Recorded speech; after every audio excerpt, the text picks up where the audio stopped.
السلام علیکم ورحمۃ اللہ وبرکاتہ۔ مدعا نمبر 5، آپ صلی اللہ علیہ وسلم اگر ایک بھی بناوٹی بات کہہ دیتے تو کیا ہوتا؟ یہ چند آیات آج دنیا بھر میں موجود اللہ کا عذاب کورونا وائرس کی شکل میں جو انسانیت پر آ پڑا ہے، سوچنے پر مجبور کر رہی ہے، پیغام پہنچا رہی ہے، تقاضا کر رہی ہے کہ ہر وہ شخص جو اللہ کو مانتا ہے، جو یہ سمجھتا ہے کہ اس کائنات کا چلانے والا کوئی ہے، وہ اس پر سوچے۔ ہر وہ شخص جو اپنے آپ کو ایمان والا کسی بھی صورت میں سمجھتا ہے، یہود و نصارہ، اہل کتاب، ان سے یہ آیت تقاضا کر رہی ہے کہ اتنی ترقی یافتہ قوم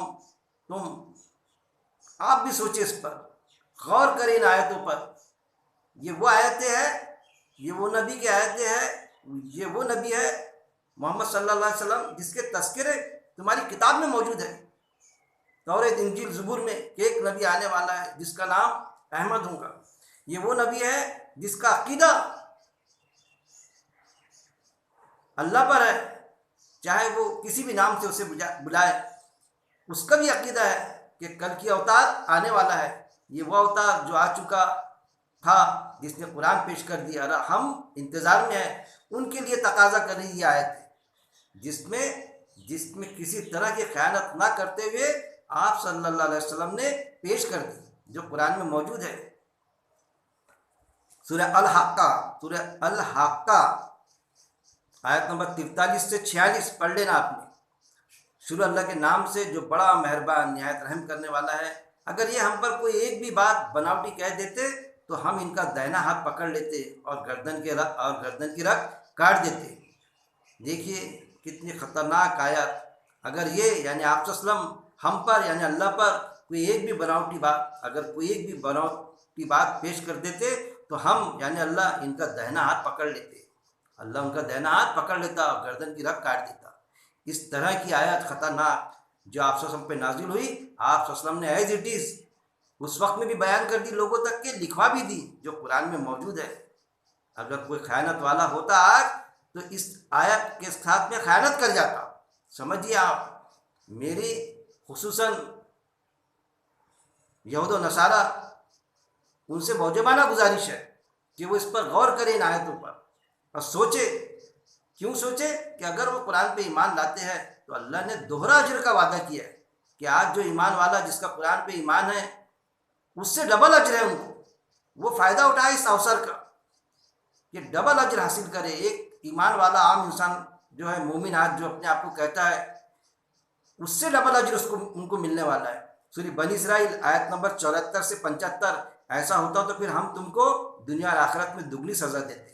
پھر کیا فرمایا اللہ نے کہ اگر تم ایسا کرتے نا تو ہم تم کو یعنی آپ صلی اللہ علیہ وسلم کو دنیا میں بھی اور آخرت میں بھی دگنی سزا دیتے۔ یہ آیتوں پر آپ غور و تدبر کریں، سوچیں آپ کہ قرآن میں کیا کیا موجود ہے۔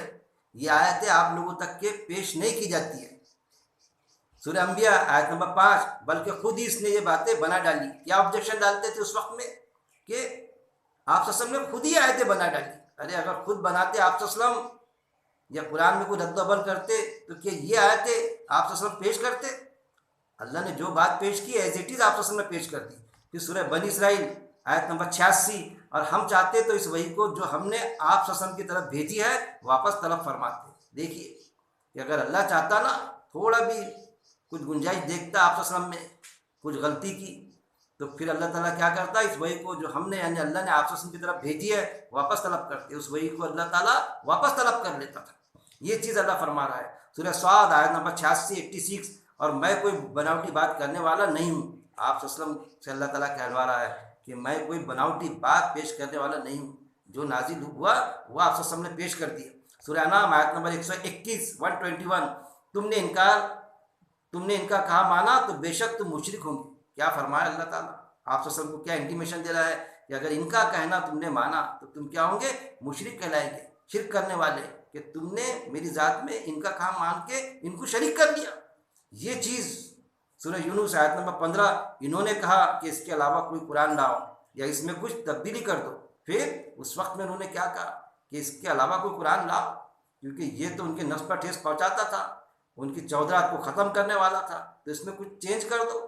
طرح طرح کی لالچ دی، اس کے بعد میں نہیں مانے تو ظلم کیا ہر طرح کا، اس میں کچھ چینج کر دو، تبدیلی کر دو۔ آپ تو سب کہہ دو کہ میرے بس کی بات نہیں کہ اس قرآن میں اپنے جی سے کچھ عدل بدل کر دو۔ کیا کہا اس وقت میں آپ سب نے کہ میرے بس کی بات نہیں کہ میں اس میں کچھ عدل بدل کر دوں؟ گویا کہ اس قرآن میں کسی طرح کا کچھ عدل بدل نہیں ہوا۔ اسی لیے تو قرآن کی 100 سے زائد کاپیاں منگوائی گئی ساری دنیا سے، پورے ملک کے حصوں سے، یہ بھی موجود ہے، اور اس کو چیک کی گئی تو پتہ یہ چلا کہ عربی متن میں کہیں زیر زبر کانا ولانٹی کا بھی فرق نہیں۔ کہ زیر زبر اس لیے کہ زیر زبر تو بعد میں لگا قرآن میں، لیکن اس میں عربی متن میں کسی طرح کا کوئی معمولی بھی فرق نہیں پایا۔ پھر آپ صلی اللہ علیہ وسلم کس شان کے نبی کہ 100 نام جمع کی گئے کہ جنہوں نے انسانیت کے لیے کام کیا، تو پھر سب سے پہلا نام اس میں آپ صلی اللہ علیہ وسلم کو دینا پڑا، شخص کو جو ایمان والا نہیں تھا اس نے دیا یہ نام۔ پھر سورہ ہود آیت نمبر 13، یہ لوگ کیا بکتے ہیں کہ یہ کلام اس نے اپنے جی سے بنایا ہے؟ آپ صلی اللہ علیہ وسلم فرما دو کہ تم بھی ایسی 10 صورتیں اپنے جی سے بنا کر پیش کر کے بتاؤ، اور اللہ کے سوا جن کو اپنے مدد کے لیے بلاتے ہو بلا سکو سب کو بلا لو اگر تم سچے ہو۔ پھر اللہ کا کھلا چیلنج اس وقت میں بھی تھا، اس کے بعد میں بھی رہا، آج بھی ہے، قیامت تک کے رہے گا پوری انسانیت کے لیے، کہ یہ کلام یہ کیا کہتے کہ آپ صلی اللہ علیہ وسلم نے خود بنا لیا؟ اگر بناتے تو ایسی آیتیں ہوتی آپ صلی اللہ علیہ وسلم کی؟ آپ صلی اللہ علیہ وسلم فرما دو کہ تم بھی ایسی 10 صورتیں لاؤ، تم 10 صورتیں تو بنا کے لاؤ ایسا، اور پھر اکیلے نہیں سارے سنگی ساتھی مل کر بنا لو، اور کوشش کرو جیسی کوئی 10 صورتیں بنا کے لاؤ۔ یہ بھی اللہ تعالیٰ نے پیش کر دیا قرآن میں۔ اللہ سے دعا ہے کہ یہ وہ پیغام ہے جو پوری انسانیت کے لیے ہے۔ آج جو پوری انسانیت پر عذابات آ رہے ہیں تو قرآن پہ غور کرے۔ جو ایمان والا ہے، میں اپنے آپ کو ایمان والا سمجھتا ہوں، اس لیے میرے ذمہ کیا ہے؟ صرف بات کو پہنچا دینا۔ اسلام میں کوئی زور زبردستی نہیں ہے، پہنچانا میرا کام ہے پوری انسانیت تک کے، کیونکہ اللہ نے ایک وہ چیز دی ہے یوٹیوب کے ذریعے پوری انسانیت تک کے، چاہے یہودی رہے نصرانی رہے، اگر ہو ایمان والا تو ہمارے بھائی ہے۔ یہودی اور نصرانی ہونا کوئی غلط نہیں ہے، یہ نام ان کے خود کے دیے ہوئے ہیں، لیکن اگر وہ ایمان والا ہے تو وہ بھائی ہے۔ پوری انسانیت سمست مانو جاتی اللہ کا کنبہ ہے، اس لیے انسان کے کام میں آ جائے۔ اللہ کا مقصد یہ ہے میرے بھائی، ایک دوسرے سے ہم بیر نہ رکھے، اور جو اللہ کی بات ہے قرآن کی، اس بات کو ہم سمجھنے کی کوشش کریں، کوئی زبردستی نہیں، سمجھنے کی کوشش کریں۔